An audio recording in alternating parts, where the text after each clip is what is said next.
E aí, pessoal, então a gente vai resolver a prova 1 de cálculo 1 que foi aplicado. E a questão número 1, ela pede o seguinte, para a gente representar em uma única reta numérica os conjuntos indicados abaixo. Então a gente tem o conjunto da questão A e o conjunto da letra B, cada um vale um ponto na prova.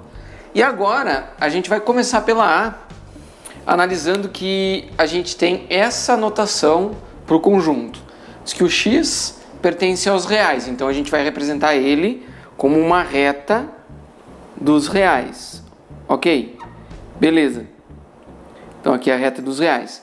A gente precisa de uma referência, certo? Do zero dessa reta. Só que a gente, antes de ver a referência, a gente vai ver que existem duas condições para que o x esteja nesse conjunto, certo? O x pertence aos reais. Se não tivesse nenhuma condição, seria toda a reta. Mas como há a condição, a gente vai ver como a gente vai ter que isolar o x nas inequações para saber quais são as condições para o x. A gente sabe que a primeira condição diz que 2x menos 4 precisa ser menor do que 0. Então a gente pode ver, trabalhar essa inequação, né? E a gente fica com, se a gente somar os dois, nos dois lados a gente somar 4, a gente fica com 2x menor do que 4. E se a gente dividir os dois lados por 2, a gente fica com x menor do que 2. Beleza. Agora a gente sabe que o x tem que ser menor do que 2. Essa é uma das condições, né? E a gente tem um e aqui, então eu vou fazer uma reta que vai nos representar qual é o conjunto dos x menor do que 2. E aí eu vou ter aqui, eu vou começar aqui. Antes de desenhar essa reta, eu vou ver qual é a segunda condição, porque daí a gente consegue ajustar a escala. Sem essa segunda condição é difícil ajustar a escala. Então eu vou pôr aqui, a outra condição diz que o x menos 4 tem que ser maior ou igual a 0. Então a gente pode somar 4 nos dois lados, mesma coisa que na de cima, a gente fica com x maior ou igual a 4. Aqui já está o x isolado. Então as duas condições são, eu vou traçar aqui, esses dois conjuntos, né? Então, olha só, aqui é que eu vou colocar as duas condições, x menor do que 2 e x maior ou igual a 4. Então a gente tem, quando a gente tem o e, é o equivalente a gente fazer uma união, né? Ou uma soma dos dois conjuntos, que a gente tem um e o outro, certo? As duas condições estão valendo para esse conjunto final aqui.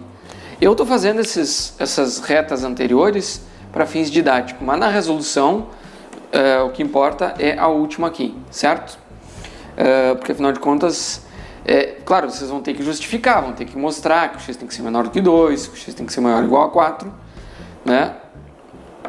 Isso não é livre, né? Mas aqui ó, a gente tem que, ele tem que ser menor do que 2 e maior ou igual a 4.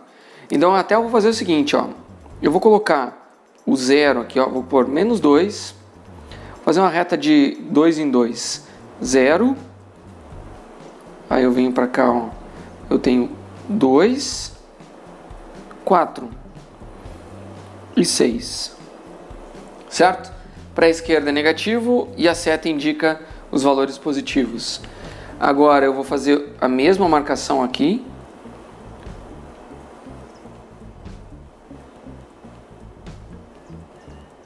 Para a gente pôr a mesma escala, e a gente consegue ver a união dos dois mais claro.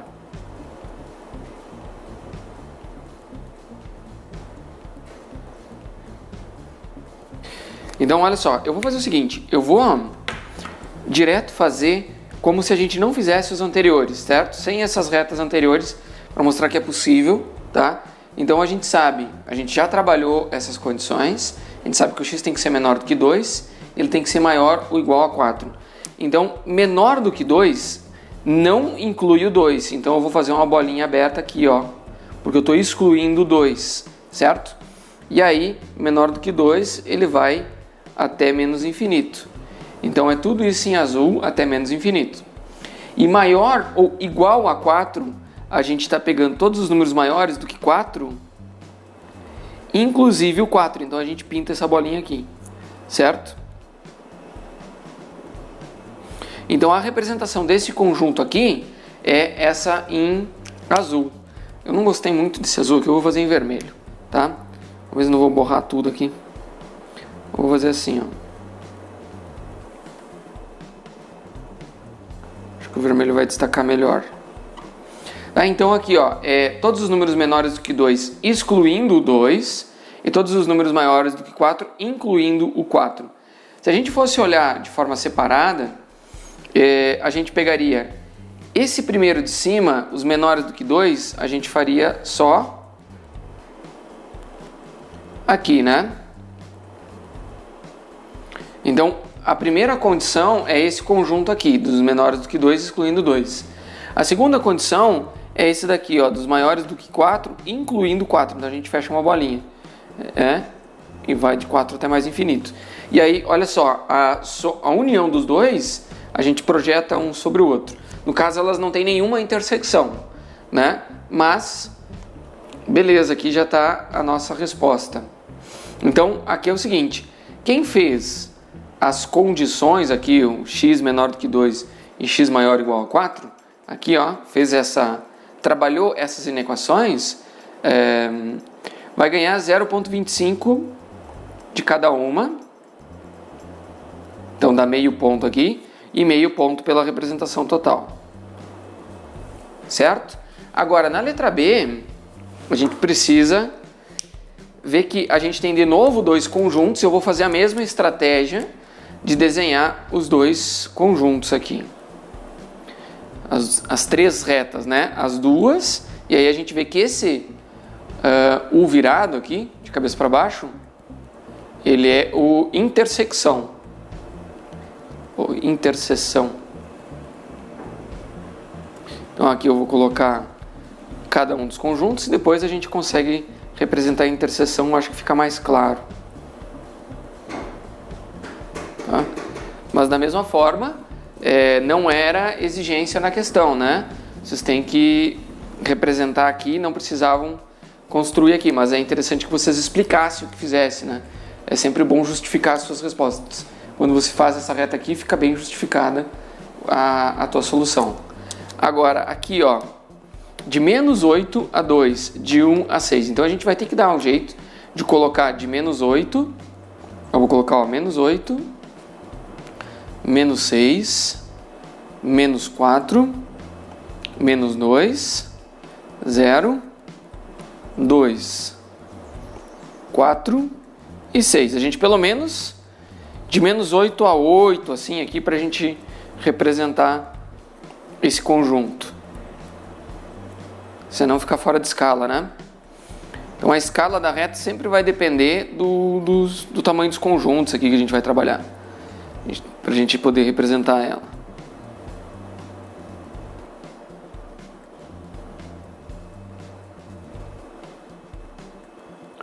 Os 4 menos 6 menos 8, menos 6 menos 4 menos 2.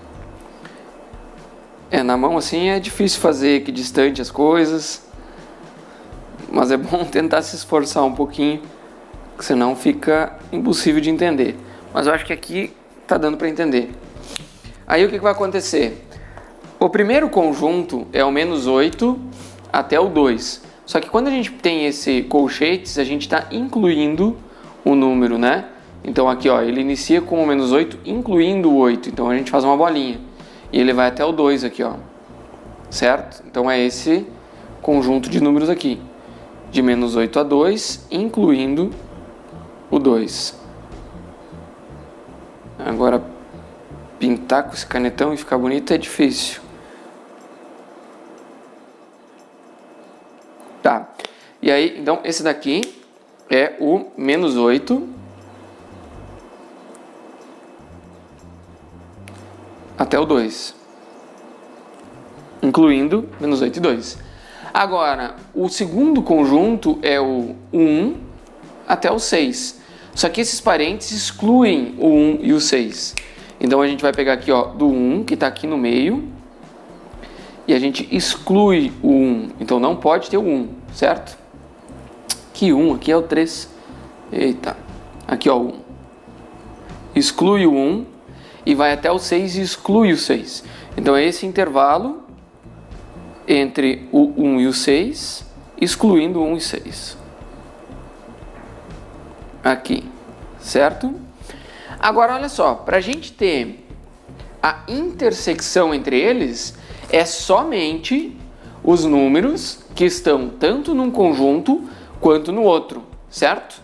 Então, a gente não vai colocar nenhum, por exemplo, aqui, ó, o 3, que eu antes marquei errado aqui, ó, o 3, ele tá no conjunto 2, mas não tá no conjunto 1, certo? Não tá, ele tá nesse segundo conjunto, mas não no primeiro. Então, ele não vai estar na intersecção dos dois. A intersecção dos dois, ela começa no 1, excluindo o 1, porque o 1 não tá, ele tá no primeiro, mas não tá no segundo, certo? E a gente vai até o 2, incluindo o 2. Então é esse conjunto aqui pequenininho, né? Então a gente tem do 1, excluindo o 1, até o 2, incluindo o 2. Então aqui a gente tem o menos 8 até o 2. Interseção com o 1 até o 6. Ok? Então, aqui, ó, essa questão é importante que vocês apresentem não só a resposta final, mas uma justificativa sobre as interseções desses conjuntos aqui, que eu vou considerar mais meio ponto. Pode ser com as retas, como eu fiz aqui, ou pode ser descritivo, mas é importante que vocês justifiquem. Só a resposta final aqui não é o suficiente para a resposta do problema, até porque na prova estava bem claro que vocês precisavam justificar as respostas de vocês, certo? Então vamos para a questão número 2. Bom, a questão número 2 pede para a gente encontrar uma fórmula para a função inversa. Na verdade é bem tranquilo, a gente encontrar a inversa é só 2 passos, né? O primeiro passo, então a gente vai colocar para obter a inversa, obter a inversa, primeiro isolamos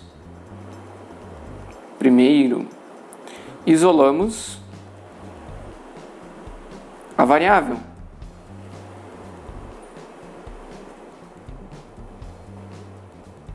Certo? Então, como é que a gente vai isolar a variável? Aqui a gente vai ter, por exemplo, a f, né? A gente pode trocar por uma y de t, tá? Ou só usar a f mesmo, mas para obter a inversa, a primeira coisa que a gente tem que fazer é isolar a variável. Então eu vou fazer o seguinte, eu vou começar com a f igual a e na 5t, certo? E agora, a gente, para eliminar algo que está no expoente, a gente sabe que a inversa, a operação que elimina o exponencial é o ln. Então a gente pode aplicar ln nos dois lados. Então daqui a gente vai aplicar o ln nos dois lados, a gente fica com ln da f igual ao ln de e na 5t. Só que o ln de e na 5t é o próprio 5t. Então a gente tem que o ln de f é igual ao 5t. Portanto, o nosso t é igual a 1 sobre 5 ln de f, ou o ln de f na 1/5. Tá? Ou, todas as três são certas, né? O ln da raiz quinta de f, certo? Então qualquer uma delas está certo. Então primeiro isolamos a variável. Então tá aqui, ó. Eu vou trabalhar com essa daqui. Isolamos a variável. Segundo passo, Então, em seguida, trocamos a f pela variável, f por t, certo? Às vezes a gente poderia, em vez de chamar de f, chamar de y, né, e trabalhar com o y aqui, mas assim não está errado, então eu vou seguir dessa maneira. Se alguém fez com y, vai estar correto também. Então em seguida a gente troca, né, a abscissa com a ordenada, a gente troca as duas aqui, né? A variável independente com a dependente. E aí a gente vai ficar, e ficamos com, no caso, no lugar do f, do t, a gente põe f,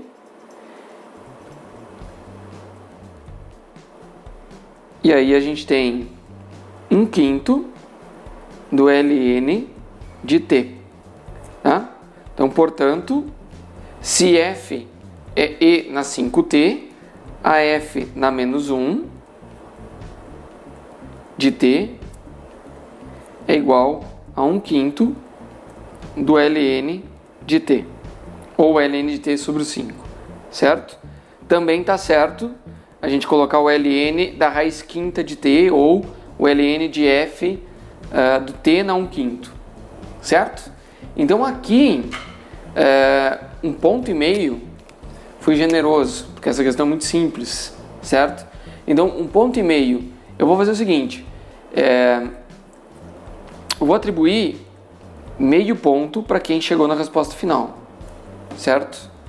Eu vou atribuir meio ponto para quem isolou a variável e meio ponto para quem apresentou o passo a passo, certo? Então, mais ou menos isso, certo? Se tiver clareza de raciocínio, é 1,5 ponto. Então, aqui, esses marcos aqui são mais ou menos para eu ter uma guia de como avaliar, certo? Para não ficar muito arbitrário. Alguma arbitrariedade sempre tem na avaliação, é normal, não tem como, porque tem muita diferença entre a forma de resolver de um para outro. Agora, a letra B, a gente vai fazer a mesma coisa. Isolamos a variável.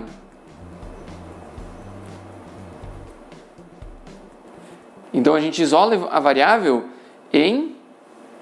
Eu vou fazer o seguinte, em y igual ao ln de w menos 3. Então, a gente isola a variável, isola o w, né?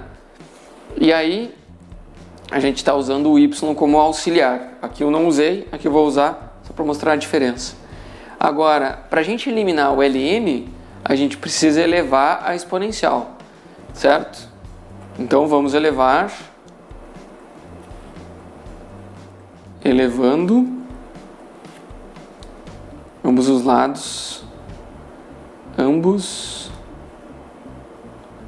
os lados como expoentes.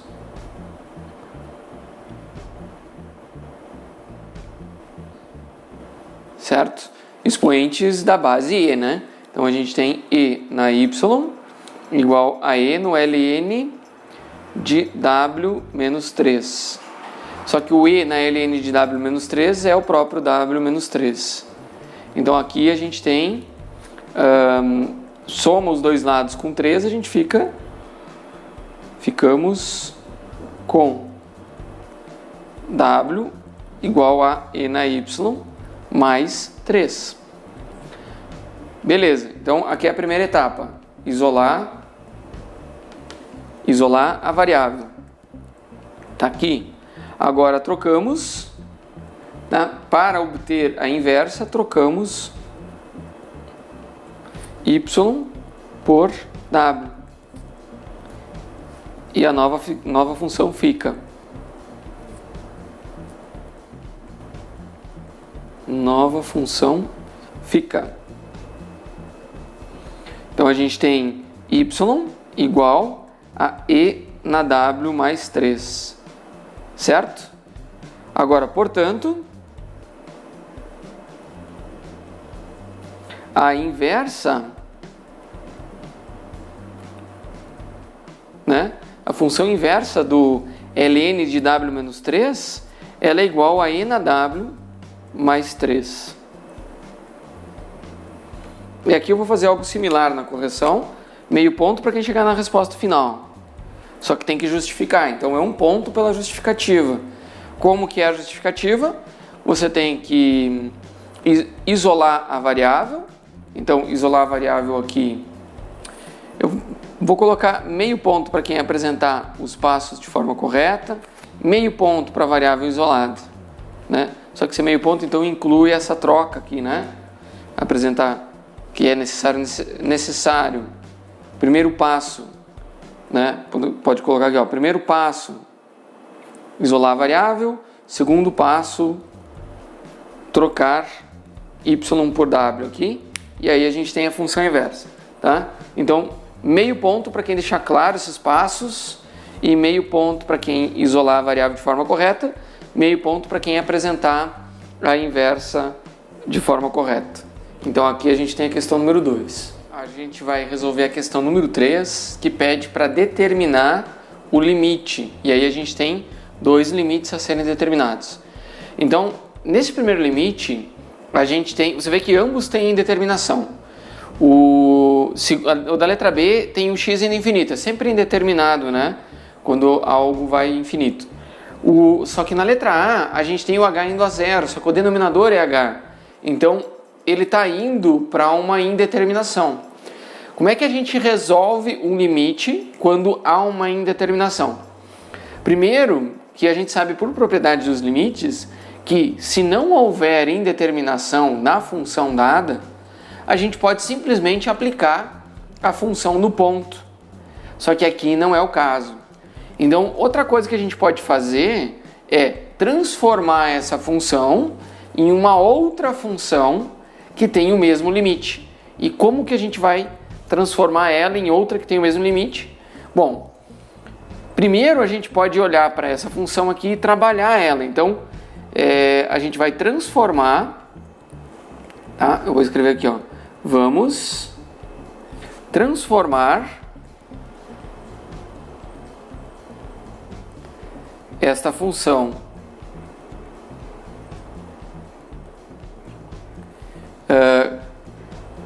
que tenha com a indeterminação, né?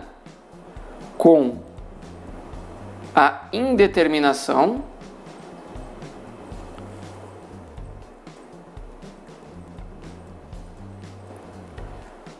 no limite.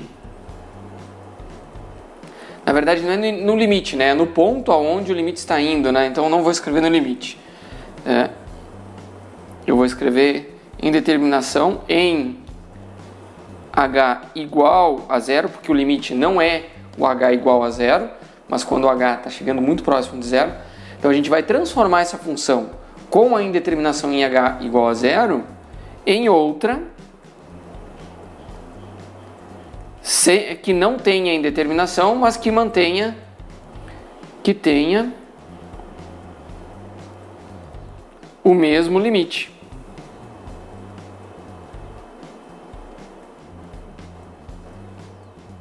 Tá, e como que a gente faz isso? A gente pode, por exemplo, abrir esse quadrado, que a gente já sabe que aqui, ó, esse 4 ao quadrado vai dar mais 16, com esse menos 16 vai eliminar o 16. A gente pode, né, abrir o quadrado ali. Então, temos que o limite de h tendendo a zero de h menos 4 ao quadrado menos 16 sobre h, ele é igual ao limite de h tendendo a zero de h ao quadrado menos 8h mais 16, porque é o 4 ao quadrado, menos 16, dividido por h. E aqui a gente pode eliminar esses 16 aqui, porque a gente tem mais e menos, e aí a gente pode dividir tudo por h. A gente pode multiplicar tudo por h na menos 1, né? Que é a mesma coisa que dividir por h, o numerador e o denominador. Então, o limite dessa função é igual ao limite dessa, que é igual ao limite de h tendendo a zero, multiplicando tudo por h na menos 1, a gente fica h menos 8 sobre 1. Então, agora, essa nova função não tem mais indeterminação. E aí a gente pode aplicar a função no ponto, né? Então, substituindo h por 0, né? A gente tem 0 menos 8. Ou seja, o limite... Então, vou escrever, portanto, o limite de h tendendo a zero da função h menos 4 ao quadrado menos 16 sobre h, que era indeterminado, a gente conseguiu mostrar que ele é igual a menos 8, porque é o mesmo limite da função h menos 8, né? O 1 não precisava nem aparecer aqui, ok? Então está aqui a resposta. Agora, como é que eu vou avaliar isso daqui?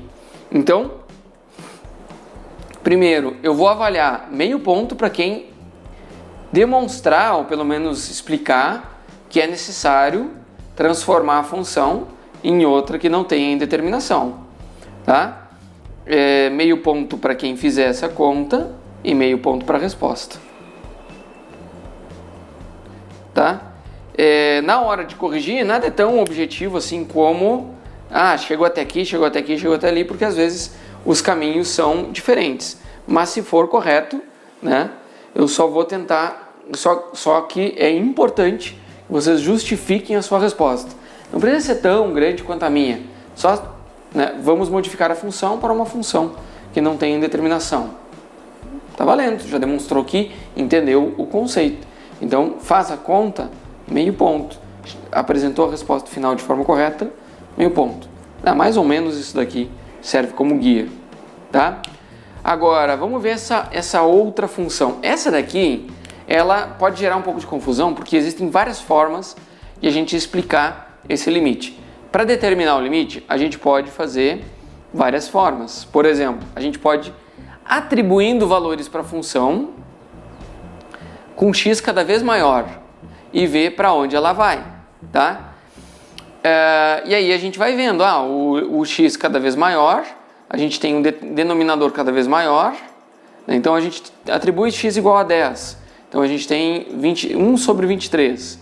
Atribui x igual a 100, a gente tem 1 sobre 203. Atribui x igual a 1000, 1 sobre 2003. E a gente vai vendo que cada vez que a gente divide por um número maior, essa função vai ficando menor. Então aqui, a resposta dessa letra B, ela é bastante subjetiva, tá? Então eu não vou nem dizer os marcos de avaliação, eu só vou ver a clareza de raciocínio sobre o conceito de limite que vocês tiveram aqui, tá? Mas o que eu vou fazer para resolver aqui é o seguinte, eu vou usar uma estratégia de transformar essa função, dividindo o numerador e o denominador, para a gente transformar essa função em outra que vai deixar mais claro como é que é o nosso limite sem essa indeterminação, certo? Pelo menos a gente vai usar uma estratégia de uma propriedade que a gente estudou em aula, tá? Então eu vou fazer o seguinte, vou dividir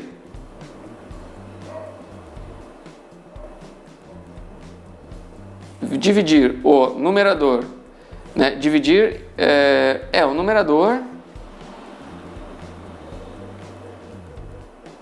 e o denominador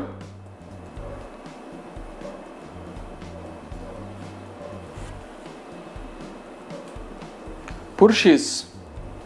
Por que por x? Porque é o maior, aqui a gente tem um polinômio, né?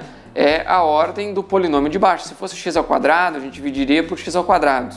Então eu vou dividir por x e a gente vai ficar com... Então vamos dividir o numerador e o denominador por x e ficamos com...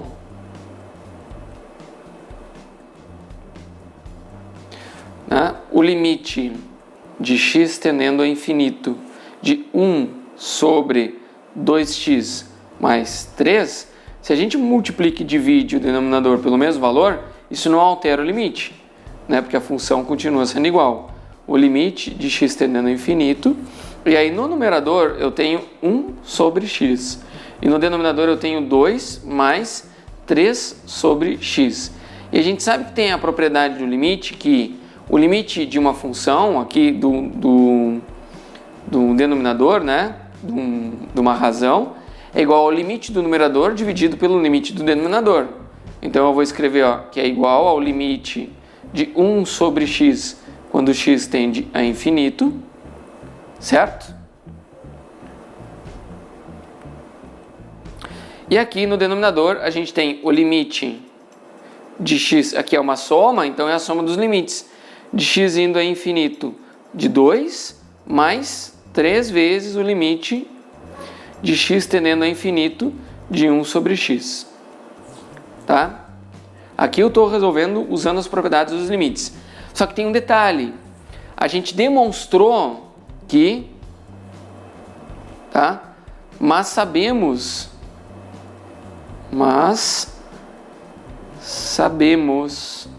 que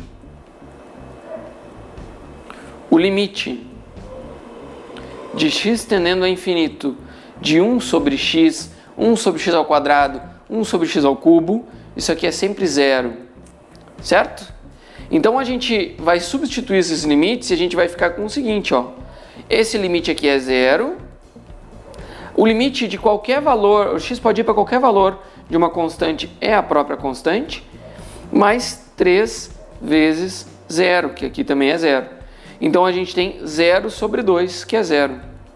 Então é uma forma, usando propriedades dos limites, de provar que esse limite é igual a zero. Então eu vou escrever aqui, ó, portanto, o limite de x tendendo a infinito de 1 sobre 2x mais 3, tá?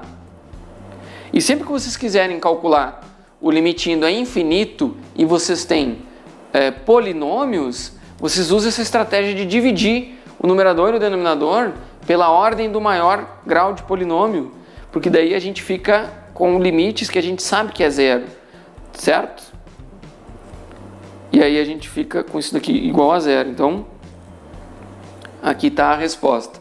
Então eu vou fazer o seguinte, eu vou dar meio ponto para a resposta e 1 ponto para a argumentação, seja ela por propriedades, como eu fiz aqui, que seria o ideal, tá? Já vou adiantar. Mas, se alguém me fizer uma justificativa apresentando conhecimento, entendimento sobre as propriedades dos limites, também vou aceitar como resposta para a letra B da questão número 3. Beleza? Agora vamos para a questão número 4. A questão número 4, pessoal, pede para a gente obter as assíntotas horizontais e verticais da função. Então, as assíntotas horizontais, elas são bem óbvias, porque a gente simplesmente tem que calcular o limite da função para ir para menos infinito e para mais infinito. Então, ela pode ter duas assíntotas horizontais ou, eventualmente, pode ser a mesma, certo? Então, ela vai ter uma ou duas ou, eventualmente, nenhuma. Se a função ela não convergir para um ponto, ela não tem assíntota horizontal, certo? Ela só é assíntota se ela converge para um ponto. Então a gente vai resolver ela da seguinte maneira: obtenha as assíntotas horizontais e verticais da função. Depois a gente vê as verticais. Horizontais, vamos verificar a função nos limites de x tendendo a mais infinito e de x tendendo a menos infinito, certo? Então vamos lá, ó. Limite de x tendendo a mais infinito da função x mais 2 sobre 2x mais 1. Se a gente quer ver o limite para infinito de um polinômio, que nem foi feito na questão 3, a gente precisa dividir o numerador e o denominador. Vamos ter que transformar essa função, né, em algo que a gente sabe como é que funciona o limite, e a gente vai dividir o numerador e o denominador, todos os termos, pelo x no expoente da maior ordem do polinômio, que no caso é o próprio x. Então a gente vai fazer assim, ó, isso aqui é igual ao limite de x tendendo a infinito, né, de 1 mais 2 sobre x, dividido por 2 mais 1 sobre x. Agora a gente utiliza a propriedade dos limites, que a gente sabe que o limite da razão é a razão entre os limites, e que o limite da soma é a soma dos limites. Então a gente pode calcular esse limite como sendo a razão dos limites. Então o limite de x tendendo a infinito de 1 mais 2 vezes o limite de x tendendo a infinito, e aqui também tem a propriedade que uma constante vezes o limite, aliás, o limite de uma constante vezes a função é igual a constante vezes o limite da função. Tudo isso porque a gente sabe que o limite de x tendendo a infinito de 1 sobre x, ou 1 sobre x ao quadrado, sobre x ao cubo, 1 sobre x na n, com n maior do que 1, essa função aqui sempre vai para zero, né?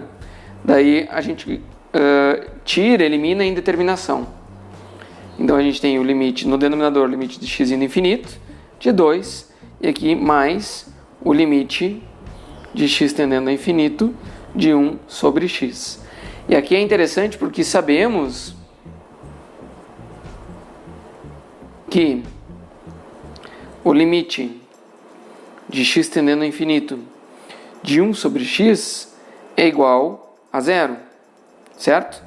A gente também sabe que o limite de x tendendo a menos infinito de 1 sobre x também é zero. Eu já vou escrever isso aqui porque a gente vai usar no outro limite aqui, essa mesma operação, certo? Portanto,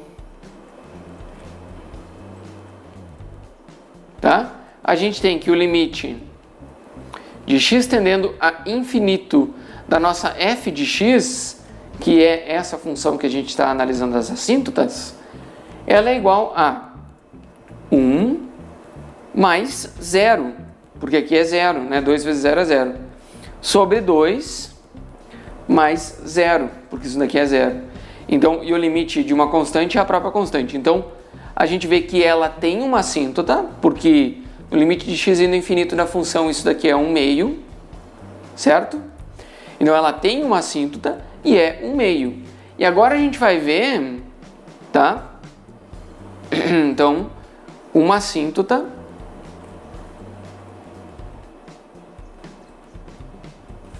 em y igual a 1/2.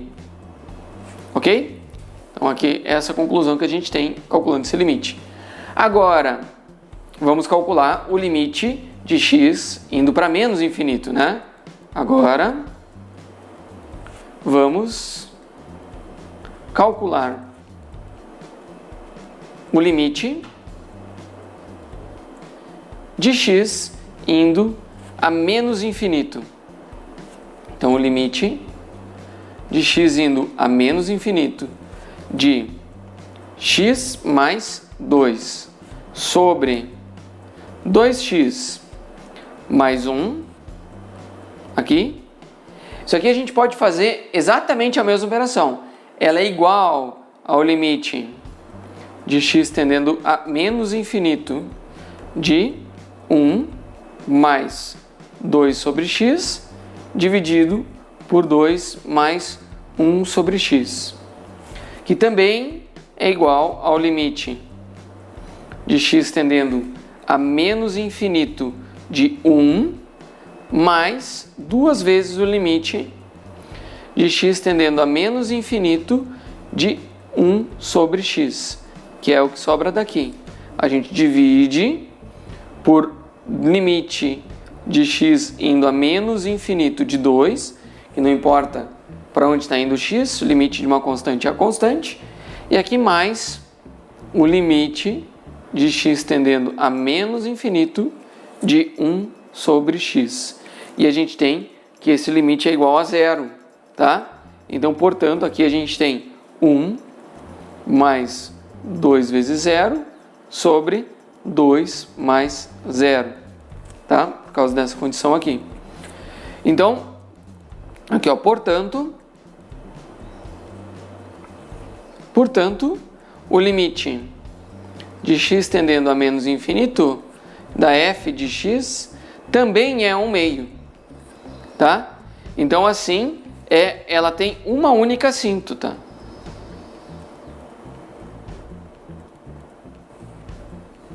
Tá? Então até eu vou escrever melhor aqui. Isso significa ou demonstra, né? Significa que a nossa função f de x tem uma única assíntota horizontal.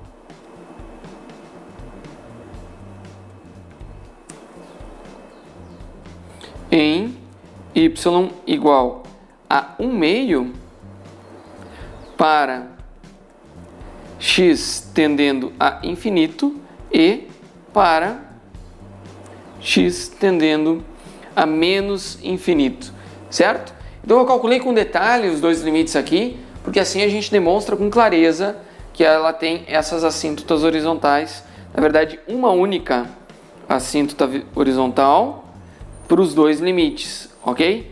E agora falta a gente ver a assíntota vertical. Eu vou apagar o quadro para a gente resolver ela agora. Então a gente já determinou as horizontais, agora a gente vai ver se tem o assíntota vertical. Para a gente verificar se tem uma assíntota vertical, algum valor de x que a função nunca alcança, ela só vai no limite, né? No limite ela diverge, vai para mais ou para menos infinito, que é a definição de uma assíntota. Vamos verificar.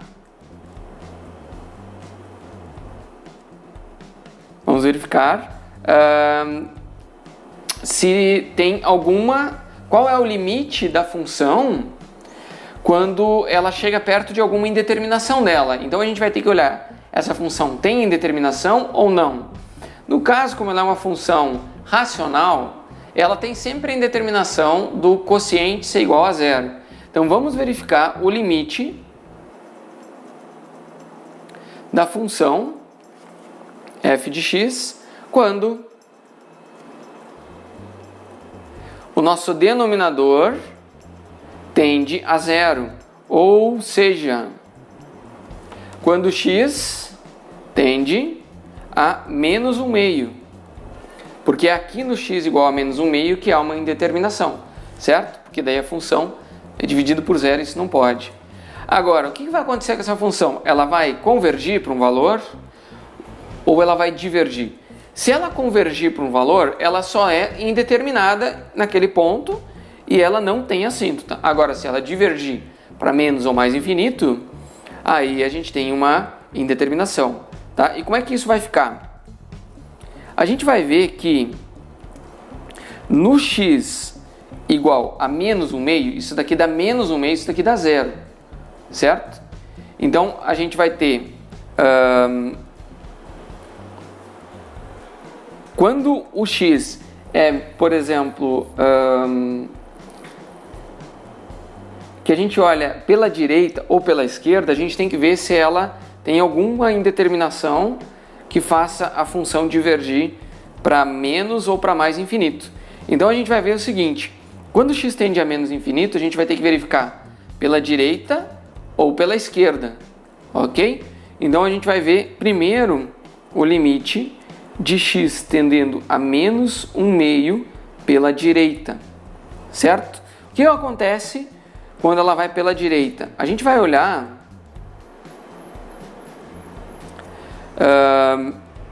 para essa função x mais 2 sobre 2x mais 1.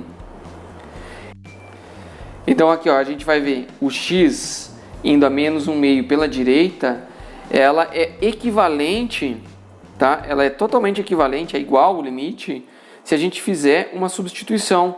Eu vou fazer uma substituição de 2x mais 1, tá? Então vou fazer o seguinte, ó, para a gente verificar esse limite, eu vou substituir 2x mais 1 por h. E aí a gente vai ter, se h é 2x mais 1, eu posso isolar 2x mais 2 para a gente achar como que fica 2x mais 2 em termos de h. Ou então, né, se a gente tem, como é que seria o x em termos de h? A gente fica com 2x igual a h menos 1, então a gente tem x igual a h menos 1 sobre 2. Então a gente pode substituir no lugar do x aqui, ó, o h menos 1 sobre 2. E aí a gente tem o h menos 1 sobre 2. Aqui no numerador, x mais 2 vai ficar h menos 1 sobre 2 mais 2. Então a gente pode pôr mais 4 aqui no numerador. E a gente fica com x mais 2, que é o nosso numerador. O denominador é h. E o numerador fica x mais 2. E aqui a gente tem igual a 1 meio de h mais 3. Então no nosso numerador a gente fica com h mais 3. Essa é uma forma de a gente trocar um limite por outro que vai ser totalmente equivalente, que é o limite quando o x tende a menos 1 meio, o h tende a 0, certo? Então o x tende a menos 1 meio pela direita, o h tende a 0 pela direita. E porque a gente vai ter assim, ó, quando o x tende a menos 1 meio pela direita, o h tende a 0 pela direita. O x tendendo a menos 1 meio pela esquerda, o h tende a 0 pela esquerda. Então, nesse limite aqui, ó, a gente vai ter totalmente equivalente ao limite de h tendendo a 0 pela direita da função, né? Aquilo lá vai ser igual ao limite. Aí no numerador a gente tem 1 meio de h mais 3. E aí no denominador a gente tem h. Certo? Então isso daqui é uma forma de a gente visualizar essa função como 1 meio. Daí a gente vai ter o limite, aliás, o meio do limite de h tendendo a 0 pela direita. E a gente tem 1 mais 3 sobre h. Só que aqui eu quero chamar a atenção de vocês que a gente tem 1 meio vezes o limite de 1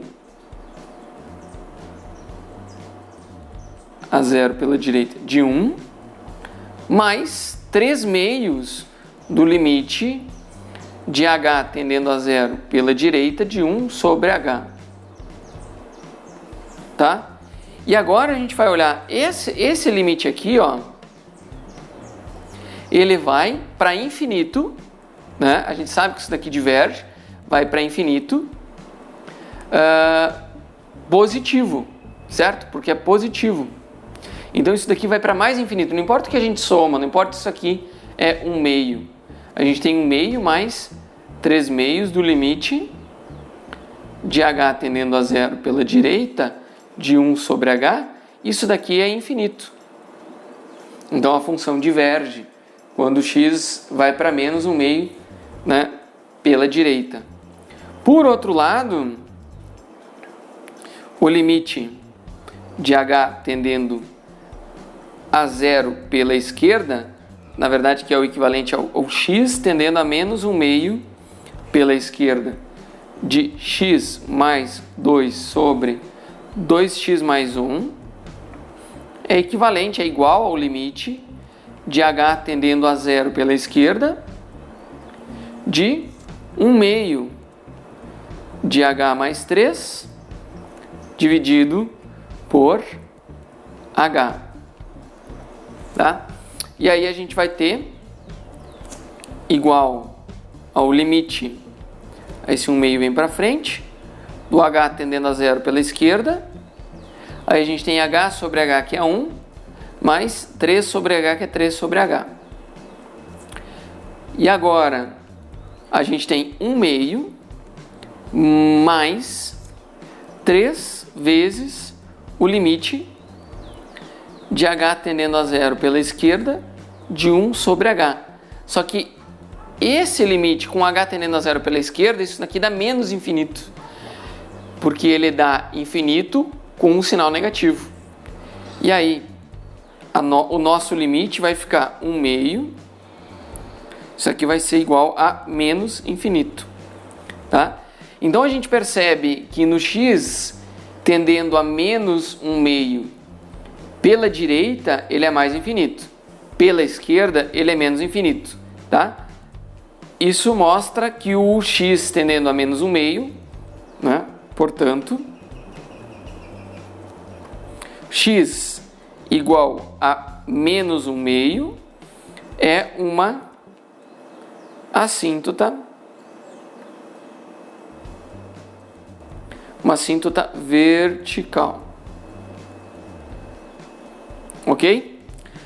Por que não é só mostrar que há uma indeterminação? Porque se só mostrar que há uma indeterminação, a função e o limite não diverge, se a gente não mostrar que o limite diverge, a gente não tem uma assíntota, porque ela pode ser uma função só não definida em 1 meio. Mas aqui a gente tem claramente uma assíntota. E a gente tem uma assíntota vertical e horizontal. Então a gente poderia ter uma noção dessa função. Aqui eu vou desenhar ela para a gente ter uma noção, né? Menos 1, menos 2, 1, 2, 1, 2, 1 e 2. Tá? Não é exatamente isso, assim, né? Mas dá para ter uma noção. A gente tem assíntotas horizontais em 1 meio aqui, em y igual a 1 meio, e assíntotas verticais em x igual a menos 1 meio. Então aqui menos 1 meio. A gente tem um x.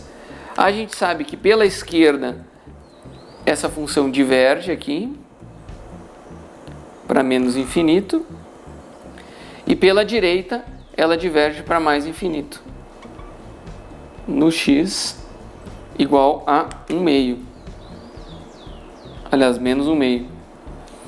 E no y igual a 1 meio ela tende assintoticamente para o x infinito e para o x menos infinito também. Então a gente tem essas duas assíntotas horizontais aqui, ok? Aqui, pessoal, na questão da assíntota vertical, esse limite ficou um pouquinho mais complicado, tá? Então eu acredito que muitos de vocês não vão fazer toda essa demonstração, mas se vocês justificarem que essa função diverge, seja por argumento, certo? Que ela não é o limite não é convergente e por isso que ela tem uma assíntota, eu já vou considerar como certo, tá? Se vocês não mostrarem que ela vai para menos infinito e para mais infinito, eu vou dar uma colher de chá para vocês também e vou considerar também como certo, tá? Então eu vou contar um ponto para quem definiu os limites, as assíntotas horizontais. Eu apaguei, esqueci de pontuar, como eu ia marcar aqui. E um ponto para quem conseguiu me convencer, né? Deixou claro, por argumento ou por conta, que o x igual a menos 1 meio é uma assíntota vertical, certo?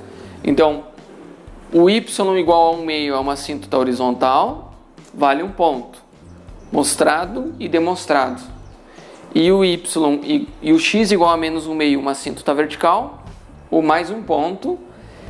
Mesmo que não faça toda essa demonstração, ou sigam esses mesmos passos, que fique claro o raciocínio de vocês sobre o conceito de assíntota, já vai valer um ponto na prova, tá?